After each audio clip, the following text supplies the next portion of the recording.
While the media has so far focused mostly on the shocking moves of PGA Tour players to the LIV Golf Series and mouth-watering deals, the truth remains that the Saudi-backed league is still behind the PGA in several aspects. One of these is on TV deals. What's the point in taking so many players if we're not going to watch them play, right? Well, in September of 2022, Golf Week announced that the LIV Golf Series was getting close to signing an agreement with Fox TV's FS1 channel. However, this is not an elaborate deal like that of the PGA Tour, where the media rights deal is worth a mind-blowing $10 billion over 9 years to have its games broadcast by ESPN Plus Golf Channel, CBS, and NBC. Instead, LIV Golf will be paying Fox. LIV's payment to Fox would then be expected to cover the cost of production by the TV network and any form of advertisement while showing LIV's competitions. Of course, this is exactly what it looks like, an attempt by LIV to throw money around in a desperate search for recognition. On the bright side, the fractional golf series would certainly be getting the TV viewership it needed most. Before they got this deal, they were turned down by more than a few broadcast platforms, and the struggle is still on.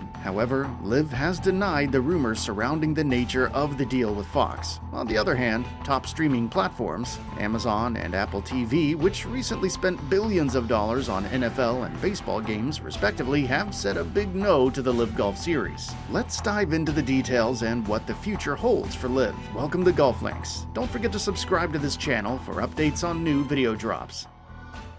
LIV's reaction to the TV deal rumors.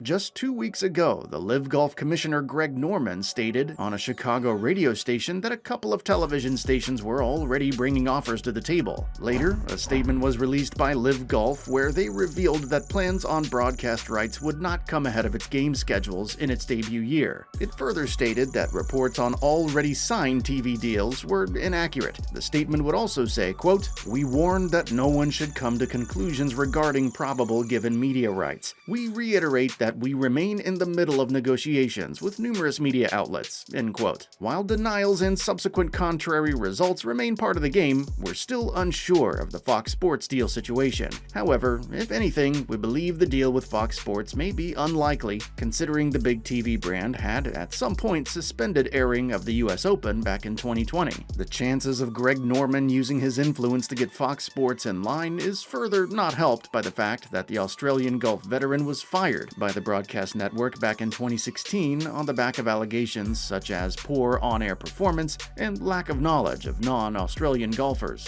Meanwhile, before the rumors of its proposed TV deals started to make the rounds, the LIV Golf Series had been streaming its games on its website, Facebook page, and YouTube channel. Although these outlets may not require paying any huge amount of money to any of the social media platforms, the LIV Series has not been enjoying a notable amount of viewers for obvious reasons. Many people would rather tune into the golf series on television than watching through social media platforms. The bad news just keeps coming in for the Rebel Series though. If reports from the Wall Street Journal are anything to be believed, aside from the difficulty in getting any sponsorship from top TV networks, the LIV had also been turned down by Apple TV and Amazon. Despite the two big tech players just joining the streaming world and looking to venture into sports, they're not looking to start any major partnership with the LIV Golf Series. The decision by the two giants to reject the LIV Golf is certainly a shocking one for many of us. Amazon, for one, had forked out an outrageous $100 billion to stream the NFL's Thursday night games. Apple, on the other hand, has also doled out $2.5 billion to air MLB's Friday night baseball games on its Apple TV+. Why are they struggling to get TV deals? Why LIV Golf may struggle to get TV deals? Although the Saudi-backed league has spent ridiculous signing on fees to tempt lots of golfers away from the PGA Tour, and there is also a huge $25 million on offer in the form of prize money for each of its tournaments, the Rebel Series is still largely seen as one lacking any world-class corporate support. With the look of things, getting an egg through a needle may be much easier than convincing any of the major networks to strike a deal with the LIV Golf League, considering many of them have got long-term agreements with the PGA. Then, of course, there's the unending controversy surrounding Saudi Arabia's sovereign wealth fund. Fund, which is the source of funds for the LIV Golf Series. The cash itself may not offer any cause for concern. Still, allegations of human rights abuses against the Saudi kingdom will continue to haunt any of its international investments, let alone sports games. The LIV is largely seen as a medium for the Saudi government to sports wash its record of gross human rights abuses. As a result, the LIV Golf Series has witnessed several protests against its validity. In its inaugural game on U.S. soil, a handful of protesters were out at the Portland area course to express their disapproval of the golf series. It gets even worse. About 11 families of the victims of the infamous September 11th terrorist attacks conducted a press release close to the event. Each member of the group began to share numerous stories about their families who had died in the attack and chose the opportunity to condemn LIV participants and American golfers who would participate in a Saudi-backed event. According to the protest's organizer, Brett Eagleson, even though the Saudi government had in the past disassociated itself from the attack on the World Trade Center,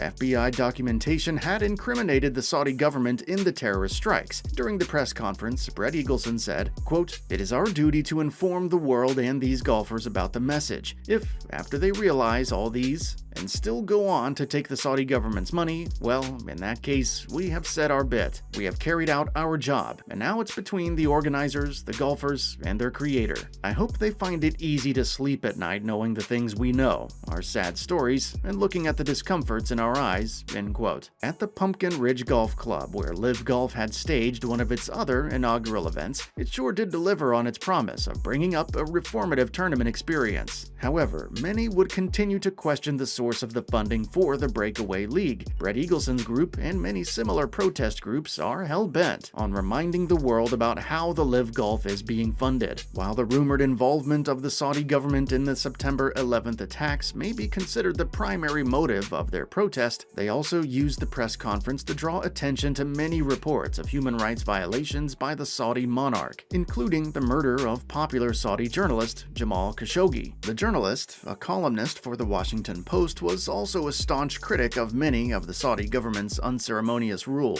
With several such protests hovering around the LIV Golf, broadcast networks don't want such a negative spotlight on their brand and would rather not sign deals with the newly formed golf series despite the massive offers.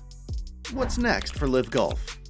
A few months ago, a report from the Sports Business Journal claimed that LIV Golf was going to seal an agreement on TV deals with NEP Group. The NEP Group is a production company located in Pittsburgh. The broadcast company considers itself a leading technology collaborator for content creators worldwide. Now, here's the problem. The NEP is responsible for many of the behind-the-scenes projects of the PGA Tour that are then fine-tuned into what fans get to watch on ESPN, NBC, or CBS. Well, amidst all the rumors of a partnership with production companies and broadcast networks with deals with the PGA Tour, what have the PGA Tour organizers been doing? According to the same report from Sports Business Journal, the PGA Tour has not been folding its arm to watch the LIV Golf strike a deal with any of its partners. Instead, the American-based league had been reaching out to all of its corporate partners, imploring them to refrain from working with the LIV Golf. Even with the limited options among bigwigs of broadcast, LIV Golf is still left with quite some imaginative options. While its social media options still provide a sustainable means of reaching out to viewers, the Saudi-funded league can still rely on regional TV networks to air its games. It may also consider purchasing broadcast time. Nevertheless, the LIV Golf didn't seem too bothered by the seeming lack of broadcast options. Its commissioner, president, and other executives have continued to talk tough about the presence of about 4 possible partners. The factional golf series' head of media, Will Stager, said, quote, "The numerical numbers that we have been seeing make us very bullish that we believe we will appear on linear television when the right partners come," end quote. So, who will be the broadcasting partner for LIV Golf? We'll know the answer to this and other burning questions soon enough.